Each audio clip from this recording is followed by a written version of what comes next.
Hi everyone, எல்லாருமே எப்படி இருக்கீங்க? நல்லா இருக்கீங்களா?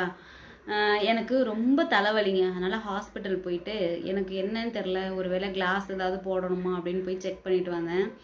இப்போ அவங்க என்ன சொன்னாங்கன்னா, ஓவராக ஸ்ட்ரெஸ் ஆகாதீங்க அப்படின்னு சொல்கிறாங்க. சரி, ஓகே.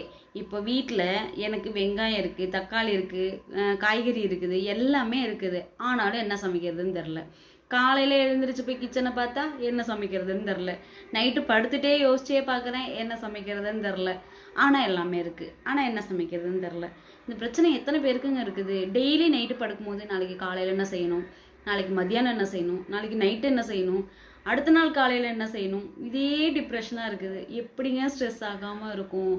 சரி, அப்படியே ஏதாவது ஒன்று செய்யலான்னு பார்த்தாலும் டைமிங்குள்ளே முடியணும், சிம்பிளாகவும் இருக்கணும், டேஸ்டியாகவும் இருக்கணும், பிள்ளைங்களுக்கும் பிடிக்கணும், நமக்கும் பிடிக்கணும், நமக்கும் சாப்பிட தோணணும். எப்படிங்க எல்லாருமே எப்படிங்க சமாளிக்கிறீங்க? எல்லா லேடிஸ்க்கும் இதே பிரச்சனை தானோ? எப்படி சமைக்கிறது, என்ன சமைக்கிறது, எதை செஞ்சால் கரெக்டாக இருக்கும், இதை செஞ்சால் இன்னைய நாளுக்கு கரெக்டாக இருக்குமா, இன்னைக்கு செவ்வாய்க்கிழமை, இன்னைக்கு என்ன சமைக்கலாம், எப்படி சமைக்கலாம், எப்படி இருக்கும்? ஓவர் டிப்ரெஷனாக இருக்குது. இதில் எப்படிங்க நான் ஸ்ட்ரெஸ் ஆகாமல் இருக்கிறது?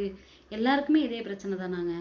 மற்ற வேலையெல்லாம் ஒரு பக்கம் இருக்கட்டும், ஆனால் இந்த சமைக்கிற வேலை ஒன்று இருக்கே, எவ்வளோவா இன்ட்ரெஸ்டாக சமைச்சு சாப்பிடணும்னு நினச்சாலும் ஆனாலும் என்ன சமைக்கிறதுன்னு தெரில. சரி, அப்படியே நம்ம சேனலுக்கு ஒரு லைக்கை போட்டுட்டு ஒரு சப்ஸ்கிரைபை பண்ணிட்டு போங்க.